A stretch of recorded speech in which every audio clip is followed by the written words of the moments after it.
visant l'amélioration des conditions de vie de nos populations à travers une classe moyenne. Mesdames et messieurs, au regard de ces tableaux sécuritaires sombres, il est clair que M. Félix Tshisekedi, aujourd'hui, doit être considéré comme un danger au sommet de l'État.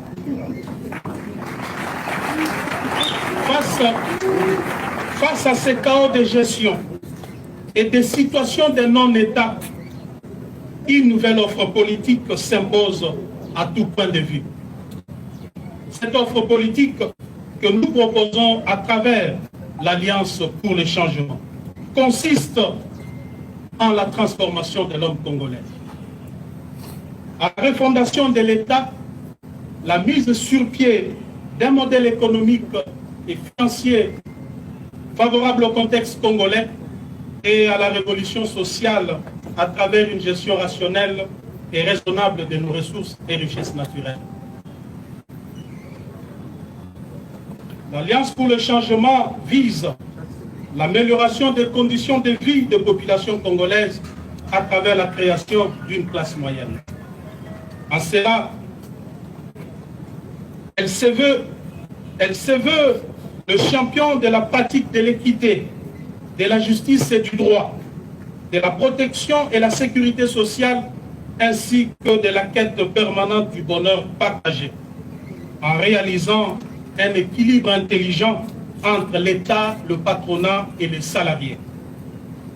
En mettant en œuvre des mécanismes nouveaux de redistribution équitable des richesses du pays et de contrôle des finances publiques, tout en luttant contre la corruption, l'impunité, les tribalismes, les trafics d'influence, le clientélisme, le népotisme et le laxisme béat dans la gestion de la chose publique. Nous disons bref les antivaleurs qui caractérisent le système Tshisekedi actuellement. Nous envisageons donc imposer demain l'ordre et la discipline dans ce pays. Aussi, l'Alliance pour le changement s'attellera à moderniser les méthodes de renseignement et de défense nationale pour faire face à la montée de l'insécurité dans la partie est de la République et à travers tout le territoire national, à former des unités d'élite et à renforcer la formation des jeunes aux valeurs citoyennes et au service national obligatoire, à réformer les systèmes de l'éducation et des institutions publiques sociales, à propulser l'agriculture, la pêche et l'élevage pour renforcer notre capacité d'autosuffisance alimentaire, à construire et à réhabiliter les infrastructures sociales de base, à promouvoir l'entrepreneuriat local en vue de booster l'émergence des petites et moyennes entreprises pour mener le pays vers l'industrialisation, à promouvoir le tourisme et l'art, à engager une diplomatie pragmatique de puissance et d'action, à réformer radicalement la justice et l'administration publique. Mesdames et messieurs, voilà en gros en quoi consiste notre vision. Néanmoins, nous sommes tenus de vous informer que jusqu'ici, le régime en place ne nous a pas encore délivré l'arrêté d'enregistrement pour nous permettre de fonctionner, alors que nous avons introduit la demande d'enregistrement de notre formation politique depuis le 14 juin 2022 au cabinet du vice-premier ministre, ministre de l'Intérieur.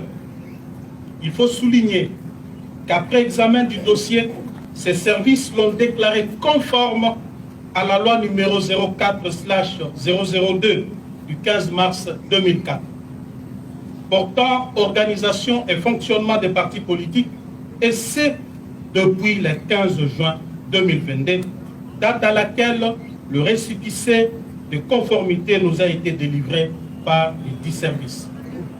Sur ces refus d'enregistrer notre parti, nous avons décidé de fonctionner désormais conformément aux dispositions pertinentes de l'article 14 de la loi sus-évoquée. Je cite: si à l'expiration du délai de 30 jours, ouvrable après les dépôts, Les ministres est en défaut de décider. Le parti politique est considéré comme enregistré. Le ministre est tenu de lui délivrer un arrêté d'enregistrement dans les délais de 15 jours. À défaut, les récépissé du dépôt tient lieu d'enregistrement. Fin de citation.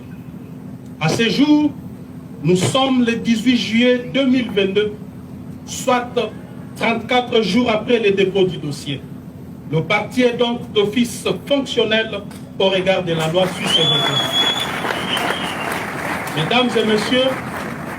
Mesdames et messieurs de la presse, l'organisation des élections périodiques, démocratiques, libres et transparentes est un gage d'une véritable démocratie car elle respire avec des élections périodiques. En ma qualité de sociodémocrate, combattant de la liberté pour l'instauration d'un État véritablement démocratique, je suis déçu de vous annoncer à travers ce point de presse que le régime Tshisekedi a décidé de mettre en péril la périodicité, la sincérité et la transparence des élections en préparant les glissements ainsi qu'en orchestrant une fraude massive aux prochaines échéances électorales. Le plan consiste en la création de plusieurs partis politiques mallettes dans l'entourage du président Félix Tshisekedi par les membres de sa famille et de ses amis, avec espoir de se voir distribuer des sièges à l'Assemblée nationale et dans des assemblées provinciales. Ces plans funestes, dont se vantent avec fierté et assurance d'ores et déjà les précités, visent à s'attribuer par des mécanismes frauduleux, vous vous en doutez, 300 sièges à la Chambre basse et laisser 200 pour les autres formations politiques.